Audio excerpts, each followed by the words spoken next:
Hey everyone, I'm just getting set up here real quick. All right. Okay, so I'm going to try to keep this talk to about 12-ish minutes. I hope that's about what it is. It won't be enough to cover all the ground I wanted to cover with this topic, but I know it can be really trying to listen to someone talk on Zoom for too long. So I'd be happy to have a conversation about further directions or anything else you'd like to discuss with this topic during the live Q&A session for our panel, which is the Disciplinarity panel from 3:50 to 4:20 p.m. on Saturday afternoon. And it's me, Tim Mayers, and Chris Drew. All right, so I'm just going to actually read to you what I wrote. The title of my talk today is called Bridging a Divide or Dividing a Bridge, Style, Disciplinarity, and Creative Writing Studies. The basic gist of it is this. Discussions around style can help challenge some of the ways the disciplines of creative writing and composition or writing studies have been thought to be epistemologically incompatible. The big reveal in this paper is that they aren't. So I'm arguing today that a discourse around style in particular can help us bridge this assumed creative writing composition divide by helping us understand that, in a sense, there is no divide to bridge.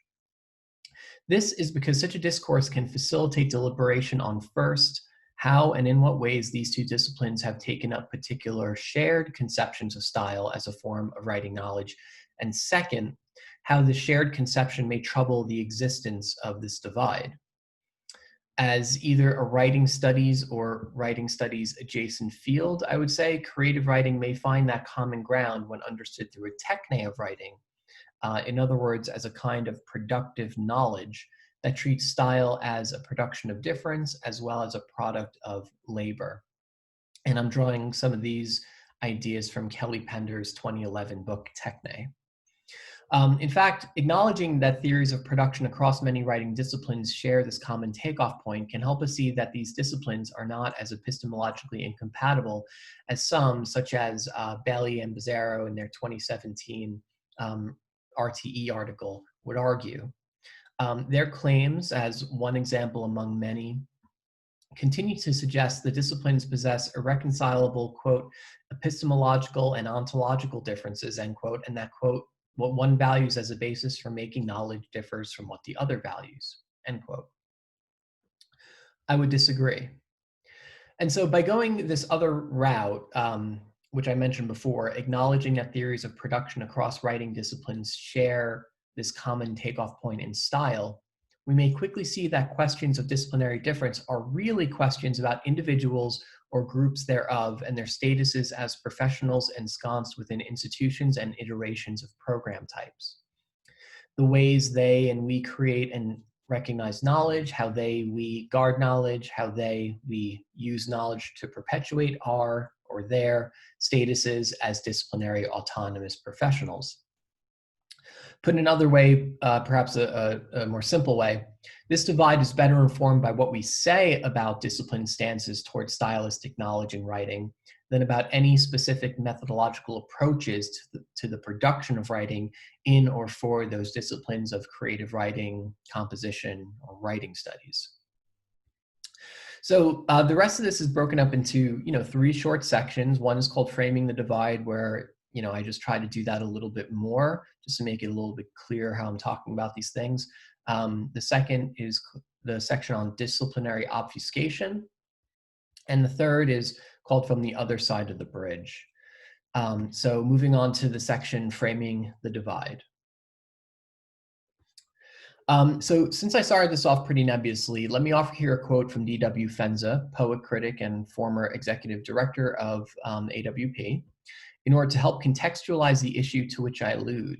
In The Center Has Not Held, Creative Writing and Pluralism, published in New Writing in 2011, Fenza speaks of the potential appropriation of creative writing by composition.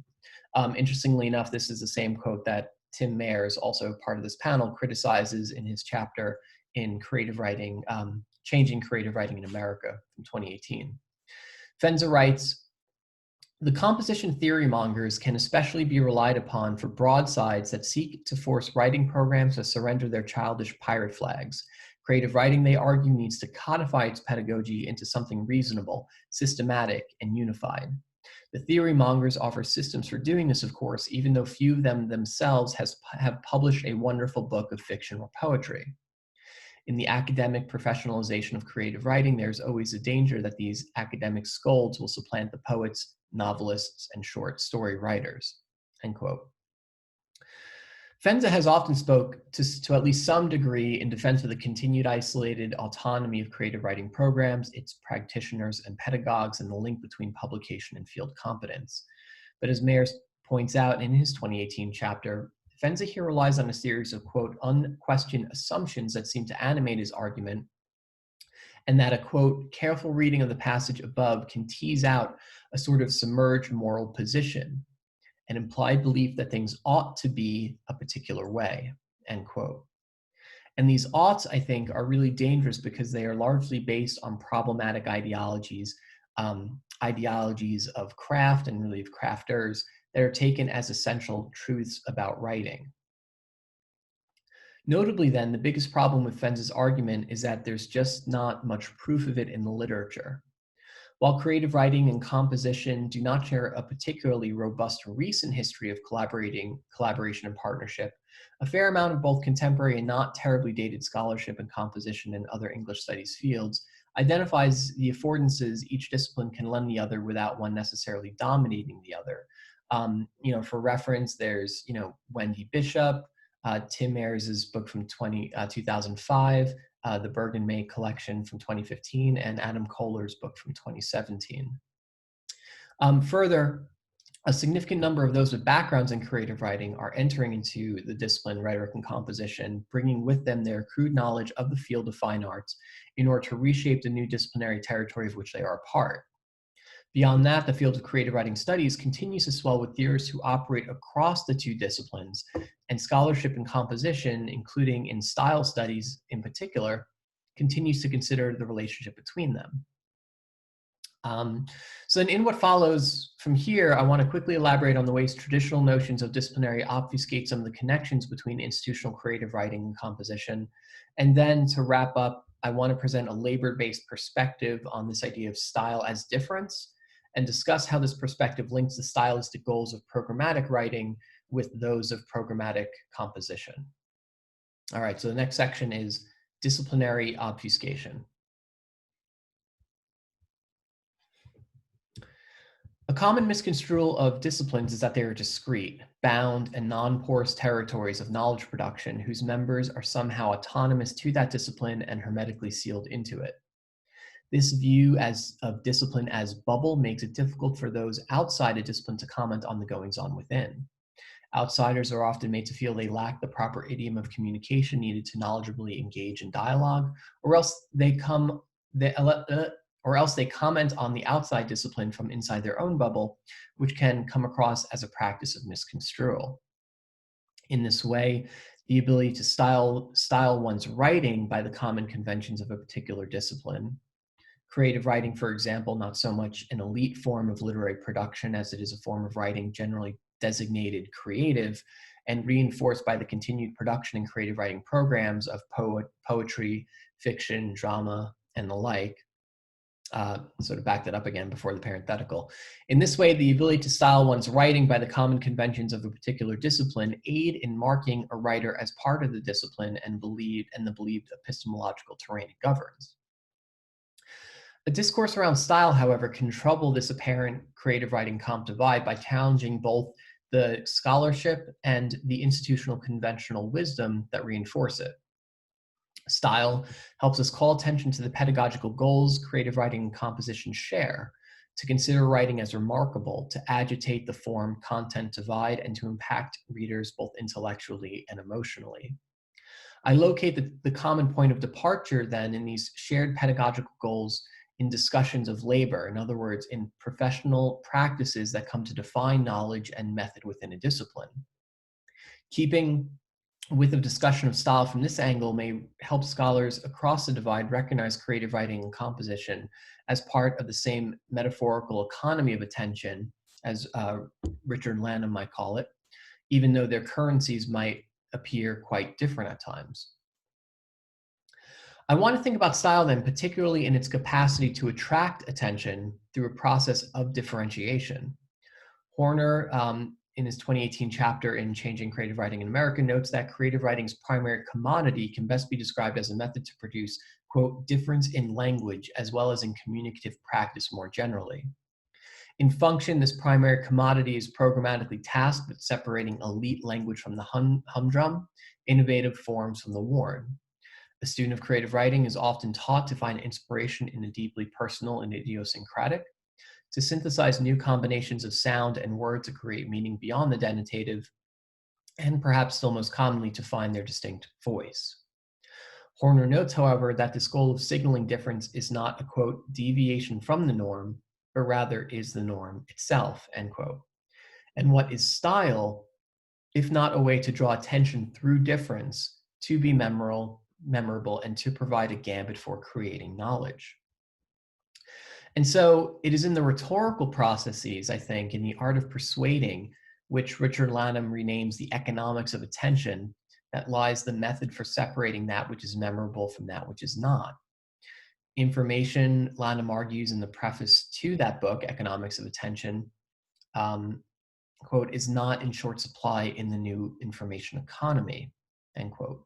What is in short supply, however, is the, quote, human attention to make sense of it all, end quote. Given the abundance of information thrust upon us each day by a variety of media outlets all calling for our attention, in other words, our time, portion of our life itself, implicit in any of these sets of information is an embedded goal that style, understood through the more material underpinnings of techne, attempts to achieve. As a persuasion, it argues, I would have you see me. I would have you remember me. So now this wrap-up section where I'm just going to try to put some of these thoughts together from the other side of the bridge. I'm framing style in this way to articulate its function as an element of metaphorical exchange shared across creative writing and composition, one that helps question the style-based pedagogies that inform the teaching of either. Simply put, both creative writing and composition deal in attention.